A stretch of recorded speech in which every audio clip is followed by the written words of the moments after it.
உலகம் முழுவதும் உள்ள சன்லைஃப் தொலைக்காட்சி நேயர்களே, உங்கள் அனைவருக்கும் வணக்கம். இது நாட்டு மருத்துவம், நலம் தரும் மருத்துவம், எல்லோருக்கும் ஏற்ற பக்க விளைவுகள் இல்லாத பாதுகாப்பான பணச்செலவுகள் இல்லாத மருத்துவம்.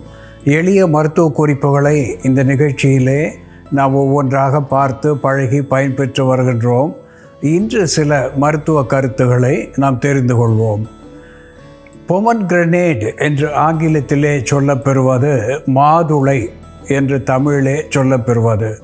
இந்த மாதுளை முத்துக்களை சேகரித்து அதை மிக்சியிலிட்டு அரைத்து சாறு எடுத்து ஒரு கப் சாரோடு போதிய கற்கண்டு இனிப்புக்காக சேர்த்து அன்றாடம் இருவேளை அந்தி சந்தி என்று இருவேளை பருகி வருகின்ற பொழுது உடலிலே உள் உறுப்புகளிலே சேர்ந்த உஷ்ணத்தை தணிக்கக்கூடிய ஒரு பானமாக, மருந்தாக இந்த மாதுளையும் கற்கண்டும் விளங்கும்.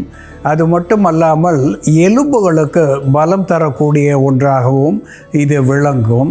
மாதுளையிலே லைகோபீன், பீட்டா கெரோட்டின் என்று சொல்லக்கூடிய ஆன்டி ஆக்சிடென்ட்ஸ் என்கின்ற சத்துவம் இருப்பதனாலே புற்று வாராமல் தடுக்கக்கூடிய ஒன்றாக விளங்கும். ஹீமோகுளோபின் என்கின்ற குருதியிலே இருக்கின்ற இரும்பு சத்துவமும் அதிகமாகும் என்பதை மறத்தல் ஆகாது. அன்பான நேயர்களே, ஃபிக்கஸ் ராசிமோசா என்று தாவர பெயராலே சுட்டப்பெறுவது ஃபிக் என்று ஆங்கிலத்திலே சொல்லப்பெறுவது அத்தி. இந்த அத்தி பழங்கள் இனிப்பாக இருக்கக்கூடிய ஒன்று. இந்த அத்தி பழங்களை எடுத்து அதை இடித்து தூளாக வைத்து கொண்டு அன்றாடம் இரவு நேரத்திலே படுக்க போகும் முன் 2 தேக்கரண்டி அளவு அத்திப்பழ சூரணத்தை பாலில் இட்டு இனிப்பு சேர்த்து பருகி வருகின்ற பொழுது மலச்சிக்கல் என்று சொல்லக்கூடிய கான்ஸ்டிபேஷன் என்கின்ற நிலையை மாற்றும். இந்த அத்திப்பழத்திலே அதிகமான விட்டமின் சி இருக்கிறது. ஆன்டி ஆக்சிடென்ட்ஸ் என்று சொல்லக்கூடிய சத்துக்கள் இதில் மிகுதியாக உள்ளது. அதோடு கூட ஹெச்பி என்று சொல்லக்கூடிய ஹீமோகுளோபினை அதிகப்படுத்தக்கூடிய அளவுக்கு இரும்பு சத்துவம் இதில் இருப்பதினாலே மலச்சிக்கல் விட்டு போகிறது. ஹெச்பி என்று சொல்லக்கூடிய ஹீமோகுளோபின் அதிகரிக்கிறது, உடலுக்கு பலம் தருகிறது. இதய நாளங்களிலே இருக்கின்ற அடைப்புகளை சரி செய்து இதய ஓட்டத்தை சீர் செய்து இதயத்துக்கு பலம் தருவதாகவும் இந்த அத்தி விளங்குகிறது என்பது உண்மை.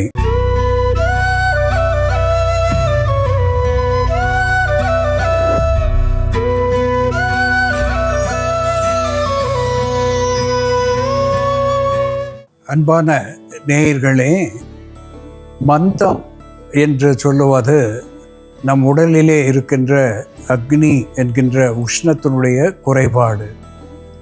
இதனாலே உறுப்புகள் அத்துணையும் மந்தமாக செயல்படுவது, நிதானமாக செயல்படுவது என்கின்ற நிலையை ஏற்படுத்துகிறது. இதனாலே நம்முடைய சுறுசுறுப்பு, உடலிலே இருக்கின்ற சுறுசுறுப்பு குறைகிறது, மனதிலே இருக்கின்ற தெளிவு குறைகிறது, நினைவு செயல் இரண்டுமே மந்தமான நிலைக்கு தள்ளப்பெறுகின்றது.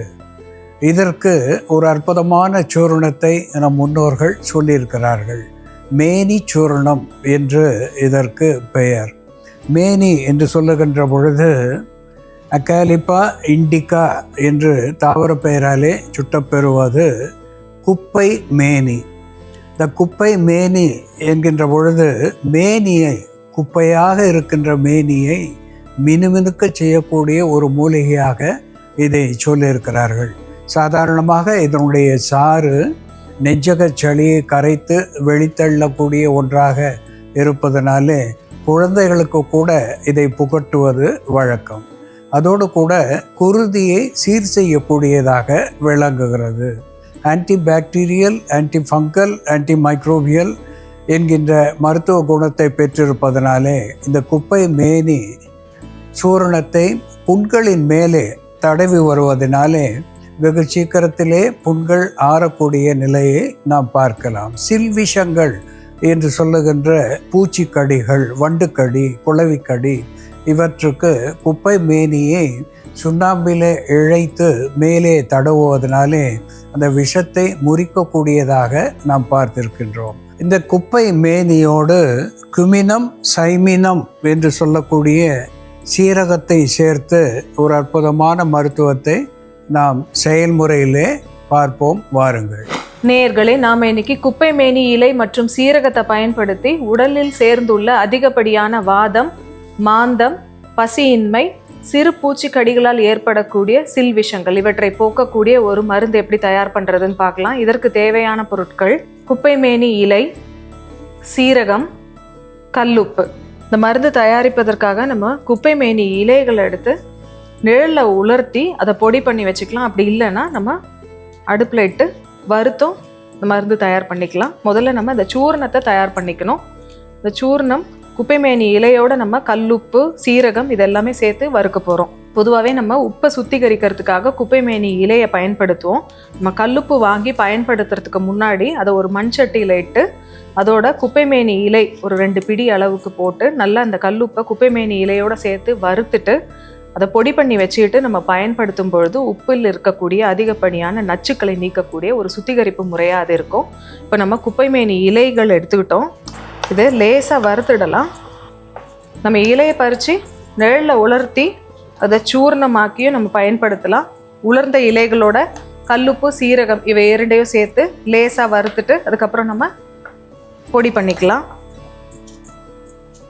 கருவேப்பிலை வறுக்கிற மாதிரி இதை சிறு தீயில வச்சு அந்த ஈரத்தன்மை போகிற வரைக்கும் லேசாக வறுத்துக்கணும்.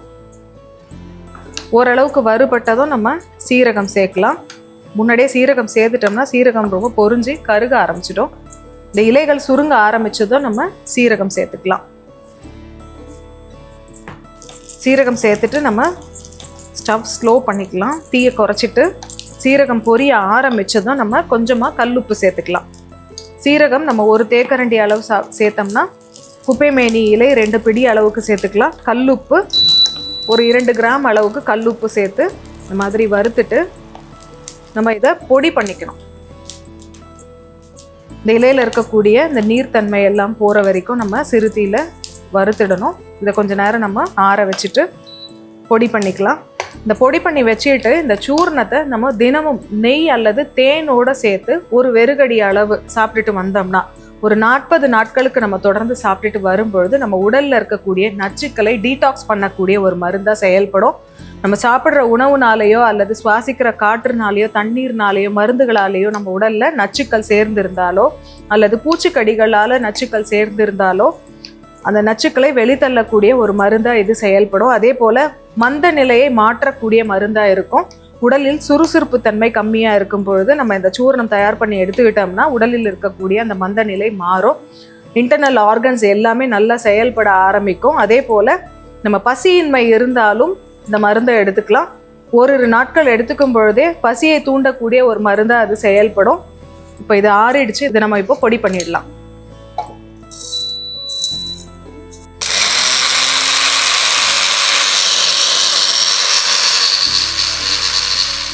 குப்பைமேனி மற்றும் சீரகம், கல்லுப்பு சேர்ந்த இந்த சூர்ணம் இப்போ தயாராகிடுச்சு. இந்த மாதிரி நம்ம சூர்ணம் பண்ணி இதை டைரெக்டாக அப்படியேவும் சாப்பிடலாம், அல்லது நம்ம தேனில் குழைச்சும் சாப்பிடலாம், அல்லது கொஞ்சமாக தண்ணீர் விட்டு அதில் இந்த சூர்ணத்தை நம்ம மிக்ஸ் பண்ணிவிட்டு தேன் விட்டும் சாப்பிடலாம்.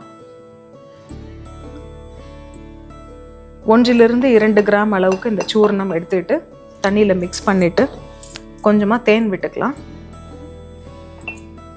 இதை கலந்து சாப்பிட்டுட்டு வரும் பொழுது மலச்சிக்கலை போக்கக்கூடிய ஒரு சிறந்த மருந்தாகவும் இருக்கும்.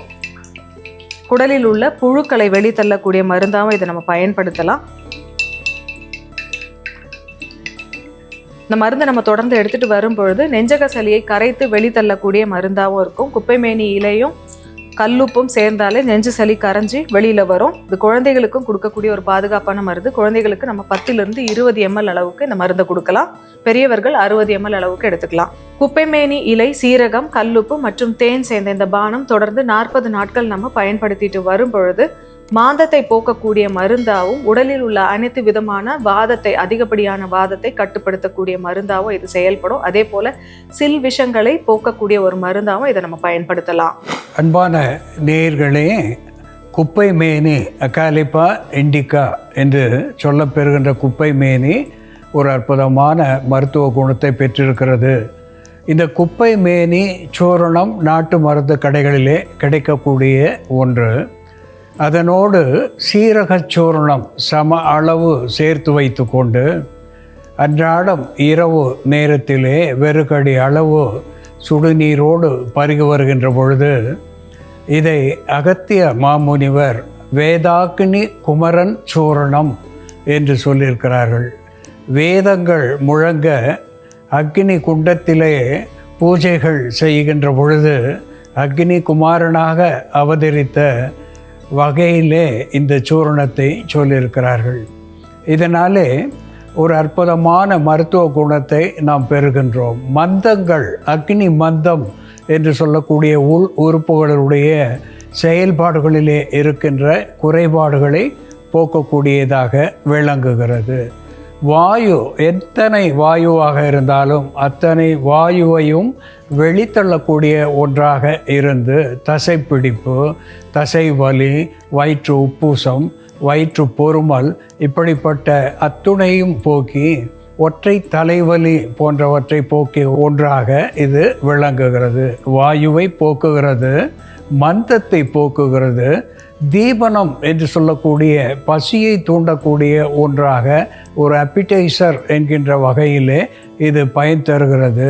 சில் விஷங்கள் என்று சொல்லக்கூடிய வகையிலே வட்டுக்கடி, தேள்கடி போன்ற சிறு கடிகளுடைய விஷங்களை போக்கக்கூடியதாக இந்த சூரணம் விளங்குகிறது. நாம் இங்கே பசுமையான குப்பை மேனியை பயன்படுத்தி இருக்கின்றோம். இதனோடு சீரகத்தை சேர்த்திருக்கின்றோம். சிறிது உப்பும் தேனும் கலந்து ஒரு தீநீராக இங்கே வைத்திருக்கின்றோம். நாம் சூரணமாகவும் எடுத்துக்கொள்ளலாம், தீநீராகவும் எடுத்துக்கொள்ளலாம். ஒரு மண்டலம் 48 நாட்கள் இதை அந்தி சந்தி என்று 2 வேளை பருகி வருகின்ற நிலையிலே மேற்கூறியபடி மந்தங்களை போக்குகிறது, வாதத்தை தணிக்கிறது, பசியை தூண்டுகிறது, விஷத்தை வெளித்தள்ளக்கூடிய ஒரு ஆன்டிடோட் என்கின்ற மருத்துவ குணத்தை இந்த குப்பை மேனியும் சீரகமும் பெற்றிருக்கிறது என்பதை மறத்தல் ஆகாது. அன்பான நேயர்களே, குப்பை மேனியும் சீரகமும் எப்படி மருந்தாகிறது என்று நாம் பார்த்து தெரிந்து கொண்டோம். இதுபோல வேறு ஒரு மருத்துவ குறிப்போடு நாம் மீண்டும் சந்திப்போம். நன்றி, வணக்கம்.